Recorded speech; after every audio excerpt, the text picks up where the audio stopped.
Aujourd'hui, je vous propose qu'on échange un petit peu ensemble concernant l'échec. Comment faire pour rebondir face à l'échec? Comment faire pour bien se réorienter, notamment quand on n'a pas réussi la licence LAS ou le parcours PASS.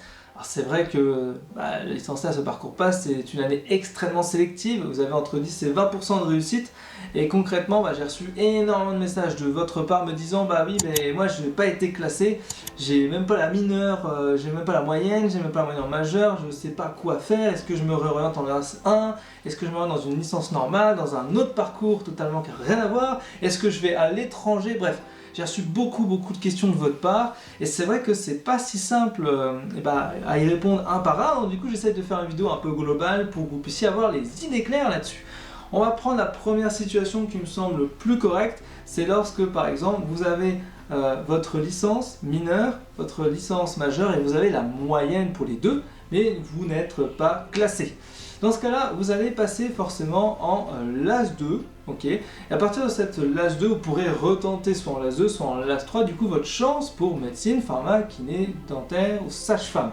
D'accord? Jusque là, je pense que ça va. Il va falloir suivre juste les points clés et puis retenter tout. Bon, par contre, la LAS 2, la LAS 3, je ne sais pas encore comment ça va fonctionner et je vous informerai à ce sujet lorsque j'aurai un petit peu plus d'informations là-dessus. Ça, c'était le premier cas. Maintenant, souvent, j'ai un cas du type, j'ai pas la moyenne dans la mineure, j'ai la moyenne éventuellement dans la majeure ou inversement. Et puis du coup, je suis obligé de redoubler. Mais de redoubler, c'est subtil maintenant avec la réforme. Donc globalement, on me propose d'aller en LAS 1 ou alors de tout simplement prendre une licence normale, soit en première ou en deuxième année. C'est vrai que c'est un petit peu particulier, mais bon, ça peut arriver. Comment faut réagir par rapport à ça? Alors, c'est vrai que c'est pas forcément si simple quand on travaille comme un dingue et puis que du coup on a la moyenne dans la majeure et une note de merde genre 9,99, j'ai déjà eu ce genre de cas dans la mineure et juste à cause de ça on peut pas valider notre année, ça fout la rage et ça je peux totalement vous le comprendre et je me mets à votre place. Donc là il faut essayer déjà de se dire bon, ok, ils m'ont pas laissé ma chance cette fois-ci, je vais essayer quand même de retenter ma chance l'année prochaine. Maintenant c'est où? C'est où et comment? Alors, si tu as pris une bonne mineure, pas de problème, tu reviens en LAS 1 et tu retentes ton truc, ça posera pas de problème et tu pourras retenter ton année. Maintenant, et ça a été le cas pour énormément d'étudiants, j'ai eu des étudiants qui m'ont dit bah ouais mais moi j'ai pris la mineure justement par stratégie parce que par exemple j'ai pris sciences de la vie, je pensais que j'allais avoir de la biologie comme en santé, du coup il y aurait des chapitres en doublon, ça serait pratique du coup parce que j'aurais moins à réviser. Tous ces étudiants-là se sont retrouvés un peu démunis parce que concrètement la biologie en sciences de la vie c'était la biologie végétale, c'était lié aux animaux, aux plantes, aux champignons, etc. Rien à voir avec le corps humain, donc du coup il a fallu apprendre 2 fois plus. Et ça c'était extrêmement embêtant parce que moi-même je me suis fait un petit peu avoir, les étudiants et moi-même on n'avait pas forcément suffisamment d'informations et du coup on se posait la question, bah oui mais si tu prends ta mineure, donc tu risques d'avoir les mêmes chapitres. Donc beaucoup d'étudiants ont fait ça par stratégie alors qu'ils s'en foutent complètement et si ça se trouve ils ne veulent même pas faire sciences de la vie, ça les intéresse même pas. Donc si par exemple tu fais partie de ces cas d'étudiants qui ont pris la mineure par stratégie et qui du coup se rendent compte que c'était pas la bonne idée et que vous avez échoué du coup votre année parce que vous avez pas la moyenne dans l'un ou l'autre et que du coup vous êtes ou alors vous avez la moyenne dans les deux puis vous pouvez passer en LAS 2 puis vous réfléchissez à qu'est-ce que tu fais, etc. Et l'idée en fait c'est de se dire soit tu décides de te réorienter dans une autre mineure, alors ça veut dire repasser certainement en LAS 1, c'est possible dans certains cas, pas dans tous les cas, mais c'est possible dans certains cas. Dans ce cas-là, tu reprends la mineure que tu préfères, okay, ça peut être une licence chimie, une licence physique, maths, etc. Sinon, tu restes en LAS 2 avec la mineure que tu n'aimes pas trop, puis tu essayes quand même de te spécialiser autour de ça. Alors, le plus simple quand même, c'est de vous expliquer quel est l'intérêt des mineurs par la suite par rapport au concours. Alors, principalement, on parle souvent dans la majeure santé donc de médecine, pharma, kiné, dentiste ou sage-femme, ce sont les 5 corps de métier de la santé, d'accord? Mais il faut savoir qu'autour de la santé, il y a des dizaines de métiers qui mériteraient d'être un petit peu valorisés. Malheureusement, on n'en a pas forcément conscience, on ne nous explique pas ça directement au lycée. Et donc du coup, vous vous dites, il n'y a que ça quoi, il n'y a que ça. Donc, alors que c'est pas du tout vrai, il y a plein de choses autour. Alors vous connaissez bien sûr la partie infirmière. Ça, pas de problème, c'est une grosse alternative. Souvent, il y a beaucoup d'étudiants qui n'ont pas réussi leur première année, qui vont se réorienter tout de suite en infirmerie, pour ensuite derrière travailler en tant qu'infirmier ou infirmière, et puis quelques années plus tard, après avoir plusieurs expériences, retenter de passerelle, puisque ça c'est possible. Alors faites attention à cela, il y a des limites par rapport à cette idée de passerelle, ne faites pas, si jamais vous voulez vraiment faire médecin, d'accord, et que vous dites bon bah je vais faire infirmier, puis ensuite quelques années plus tard je vais retenter la passerelle et j'aurai médecine, ça représente, je sais pas moi, 0,1% des cas, c'est extrêmement faible, d'accord? Donc imaginez pas cette stratégie, c'est pas forcément la meilleure. Cette possibilité, ce n'est pas la meilleure, c'est tout. Ensuite, autour de la santé, vous avez beaucoup de métiers, comme lié au paramédical, vous avez manipulateur radio, c'est vraiment super intéressant. Et ensuite, vous avez tout ce qui va être lié par exemple à la licence sciences de la santé. Je pense par exemple à toute la partie ergonomie, rééducation, nutrition, nanomédicaments, sciences du médicament, enfin bon, vous avez énormément de choses à la science de la santé par exemple. Et ça, c'est vraiment intéressant. Moi, je trouve que c'est vraiment intéressant.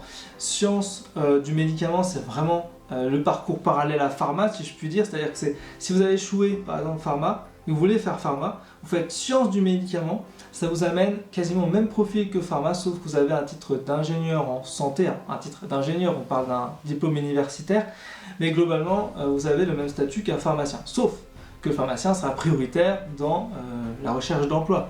On voit le titre pharmacien, il a le même diplôme que vous quasiment, il va être pris avant vous, ça c'est clair. Donc vous serez obligé par la suite de soit vous faire un doctorat, soit faire un autre master hyper spécialisé pour vous démarquer. Bref, vous avez compris le concept? Et ça marche pour toutes les autres filières. Concrètement, si vous prenez sciences de chimie, c'est bien, par exemple, si vous voulez faire aussi pharma, dans le sens où vous pouvez aller loin dans la chimie, d'accord? On peut aller sur la chimie analytique, la chimie organique, et du coup consolider la partie vraiment chimie, chercheur en chimie, ingénierie en chimie, et du coup d'ailleurs aller plutôt dans les industries chimiques que pharmaceutiques. Ça peut être intéressant, faut voir. Ensuite, on a des parcours dans sciences de la vie qui sont hyper intéressants si on se spécialise, parce que sciences de la vie, ça vous amène à rien du tout si vous faites un master classique. Donc il faut absolument que vous réfléchissiez à me dire, bah oui, je sais, mais moi je veux faire un truc plus intéressant que prof. Parce que sciences de la vie, c'est pour faire prof à la base avec le CAPES. Mais l'idée, c'est d'aller plus loin. Et pour vous démarquer, il va falloir absolument que vous vous spécialisez. Je vous conseille un truc très simple. L'avenir, c'est les biotechnologies, c'est les nanomédicaments, ce genre d'éléments. Allez dans ce sens-là. Si vous voulez vraiment vous démarquer, avoir un emploi plus tard, les industries en biotechnologie, c'est la nouvelle ère. Dans 10 ans, il n'y aura que ça. Donc, concrètement, faites un master en biotechnologie, en biomédicaments, en biologie moléculaire, en biologie cellulaire, bref, vous avez compris, faites un truc hyper spécialisé. Et ça, vous n'êtes pas forcément obligé d'attendre les Master 1 et Master 2 pour vous spécialiser. Vous pouvez déjà choisir des UE, soit optionnels, soit ils sont dedans, et vous choisissez vraiment spécifiquement biotechnologie, biologie médicale, etc., etc. Des trucs vraiment très précis dans la science de la vie, et ça vous amènera un petit peu plus loin. Voilà. Et ce sont des métiers super intéressants. Franchement, vraiment, c'est des super intéressants. C'est sûr que vous êtes autour de la santé, mais vous n'êtes pas dans la santé dans le sens même, dans le côté soin. Vous avez le côté autour, d'accord? C'est vrai que c'est pas la même stratégie. Pour les sciences, les licences plutôt physiques, les licences TAPS, ça c'est intéressant, je trouve, pour kiné par exemple. C'est vrai qu'on parle pas mal de motricité, tout ça, et c'est vrai que c'est plutôt intéressant. Et après la physique, elle a un lien très fort aussi avec la pharma ou la chimie, donc on peut parler de nanomatériaux, avec des propriétés physiques très particulières, et ça peut être vraiment intéressant si derrière vous voulez faire de l'application, de la science appliquée. C'est-à-dire la science appliquée, c'est que genre, au lieu de faire la science fondamentale, où l'objectif c'est de rechercher des trucs qu'on ne connaît pas, là la science appliquée, vous créez un produit ou un projet à travers la physique, la biophysique par exemple, et vous allez avoir un truc concret. Exemple très simple, création d'un nouvel équipement d'IRM par exemple. Vous voyez? Le concept en fait, c'est toujours aller un petit peu plus loin de ce qu'on imagine. Vous savez, quand vous faites un diplôme universitaire, vous êtes tous, à la base, vous êtes tous des clones. Donc, qu'est-ce qu'il va faire l'industriel qui veut vous recruter? Il va regarder qui, parmi ces clones, se démarque. Et donc, qui va se démarquer? Ceux qui ont fait beaucoup de stages, ceux qui ont fait énormément de spécialisation, c'est-à-dire des UE optionnels, qui ont fait des trucs vraiment hyper spécialisés. Quand je dis biotechnologie, je parle biotechnologie, mais en fait, on peut aller beaucoup plus loin. Okay, on peut aller en biotechnologie végétale, c'est vraiment un truc très spécifique. On peut aller dans les méthodes d'extraction, c'est pour la pharmacognosie. Vous voyez, il y a énormément de choses, il faut vraiment réfléchir à tout ça. On peut faire une licence Alors, ce qui est intéressant aussi, je vais quand même en parler, c'est dans les licences qui ne sont pas du tout liées à la partie scientifique. Ça peut aussi être intéressant, parce que si par exemple vous faites une licence histoire, admettons vous faites une licence histoire, ça peut être intéressant. Dans ce cas-là, vous pouvez devenir très bien, alors ça peut être spécialisé par exemple dans la médecine de l'histoire, dans l'histoire de la médecine, etc., l'histoire du médicament et tout ça. Alors, on se dit, ouais, l'histoire, bon, ça sert à rien et tout, mais ça permet de retracer pas mal d'éléments et il y a un intérêt quand même. D'accord? Donc, ça vaut le coup de se spécialiser même là-dedans. Alors, il y a peu de personnes qui vont aller là-dedans, mais si vous, c'est votre truc, vous verrez que vous serez meilleur là-dedans. Ça, c'est cool. C'est pareil pour la philo, c'est pareil pour tout ce qui va être lié aux langues, ça va être pareil pour toutes les autres filières qui n'ont rien à voir. Alors, je pense, ce qui est intéressant, c'est la licence droit, par exemple. La licence droit, là, ça va être vraiment intéressant parce que globalement, alors, ça vous ne le savez pas forcément, mais lorsqu'on par exemple on est en pharma, souvent il y a beaucoup d'étudiants qui font un master 2 en droit, affaires réglementaires, ce genre de choses en fait, qui amènent en fait à une partie juridique liée justement aux médicaments pour par exemple l'AMM ou tout autre élément. Et du coup c'est intéressant quand même de pouvoir se dire que si on fait par exemple pharma et on fait une licence droit à côté, que derrière on sera spécialisé par exemple dans le droit des affaires, dans la médecine, ou dans la pharma par exemple. Donc il faut vraiment imaginer vraiment cette licence par rapport à un parcours. Vous voyez le truc? Et plus tôt vous imaginez ça, et plus tôt vous vous spécialisez finalement, plus tard vous allez avoir la possibilité d'avoir un profil très spécifique qui va intéresser des industriels, des recruteurs, tout type d'entreprise, et qui pourra certainement vous aider. Alors la seule chose que j'aimerais vous dire en plus dans cette vidéo, surtout c'est super important, vous aurez tout le temps des échecs. Dans votre vie, c'est une succession d'échecs. Mais si vous n'avez pas ces échecs-là, vous ne pouvez jamais dans votre vie réussir. Vous ne pouvez pas réussir d'un coup. Il va falloir tomber par des échecs, d'accord, pour gravir l'escalier en gros, pour pouvoir réussir. Donc vous serez obligé de passer par des phases de réussite, échec, réussite, échec. Des fois ça va être violent, des fois ça va être plus bas. Vous allez dans un échec de dingue, vous vous sentirez mal. Et des fois vous aurez des gros succès et ça vous donnera envie d'aller encore plus loin. Et ça va comme ça, toute votre vie ça va être des sortes de petites montagnes comme ça, il va falloir gravir. D'accord? Donc ce qui est important c'est que concrètement, même si vous avez 17, 18 ou 20 ans, que vous n'êtes pas encore capable de réfléchir à votre orientation tout de suite, vous avez quand même cette possibilité de vous laisser le temps. Moi, il m'a fallu par exemple une dizaine d'années pour savoir concrètement ce que je voulais faire. Et je me suis laissé plein d'opportunités. J'ai testé la biologie végétale, j'ai testé la partie chimie du médicament, j'ai testé les sciences de la vie, j'ai testé la physique, j'ai testé pas mal de choses et j'ai réfléchi à qu'est-ce qui était intéressant pour moi. À partir d'un certain temps, à partir d'un certain nombre de stages effectués, on sait ce qu'on veut et on sait ce qu'on ne veut pas faire. Et vous devez, vous, dans votre expérience professionnelle, quand vous ferez vos études, faire des stages. Je vous encourage vraiment à faire des stages de recherche. Les stages de recherche, c'est vraiment intéressant. Alors, c'est pas rémunéré, ça dure 2 mois, c'est souvent l'été. Moi, chaque année, je les ai fait. J'ai testé différents endroits. La pharmacognosie, la biologie cellulaire, la biologie végétale, la culture cellulaire. Donc, je maîtrise un peu toutes les techniques.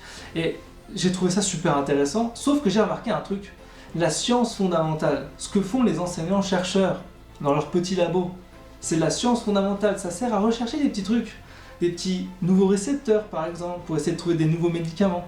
Mais le truc c'est que on ne voit pas la finalité, c'est-à-dire que ça peut être des recherches qui durent 20 ans, 30 ans, 40 ans, et on ne sait pas pourquoi on fait ça, puisqu'on n'arrive pas à se projeter sur quel médicament on va pouvoir mettre par rapport à ça.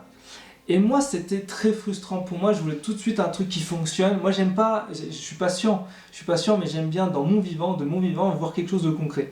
Et donc, j'ai découvert par la suite la science appliquée. Et là, c'était vraiment génial. La science appliquée, c'est lorsque tout simplement tu prends un problème ou un besoin et tu vas justement créer un produit par rapport à ça.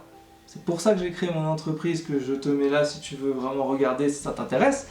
Et puis je te mets une image à quoi ça ressemble, et concrètement, ça vaut vraiment le coup quoi, de réfléchir à ouais, il y a un problème, il y a un besoin quelque part, et derrière, tiens, je peux appliquer ça et je le fais concrètement. Et de ton vivant, tu vois un truc. Et c'est pour ça que je souhaite pas et je souhaite plus devenir enseignant-chercheur. C'est une des raisons pourquoi je ne veux pas, à part le fait qu'à l'université, l'enseignement il est pas tip top. C'est une des raisons pour lesquelles j'ai pas voulu faire la science fondamentale, mais plutôt la science appliquée. Et c'est ça qui m'intéresse, la science appliquée, de créer des trucs concrets. Donc c'est à vous maintenant de choisir la filière, le parcours en tout cas idéal, qui vous permettra d'accéder à votre rêve professionnel, parce qu'on peut parler de rêve, on peut parler de passion. Moi, ce que je vis, c'est pas forcément un rêve, puisque c'est une réalité, mais concrètement, je sais maintenant pourquoi je fais ça, et je sais que ce que je fais, c'est quelque chose d'utile, c'est utile. Quand on est dans l'industrie pharma, on ne sait pas si c'est utile. C'est pour ça que je vous encourage vraiment à faire vraiment votre propre expérience à travers beaucoup de stages, beaucoup des trucs. Je ne peux pas tous vous aider à répondre à vos questions parce que je ne vous connais pas personnellement. La seule chose que je peux vous dire, c'est faites pas par rapport à une stratégie pour essayer d'avoir plus de points et réussir votre année, faites vraiment par rapport à un parcours, ok? J'espère que vous avez aimé cette vidéo, n'hésitez pas à me mettre un like, d'accord? Bien entendu, si tu n'es pas encore sur le groupe d'entraide de la Team Elite, je t'encourage à y aller, hein, c'est juste là, d'accord? Je te le mets juste là. Tu pourras donc échanger avec moi, des tuteurs, des super tuteurs et d'anciens étudiants, même des étudiants actuels. Comme ça, tu pourras avoir des réponses à toutes tes questions. Je te retrouve dans une prochaine vidéo, je te dis à très vite, ciao ciao!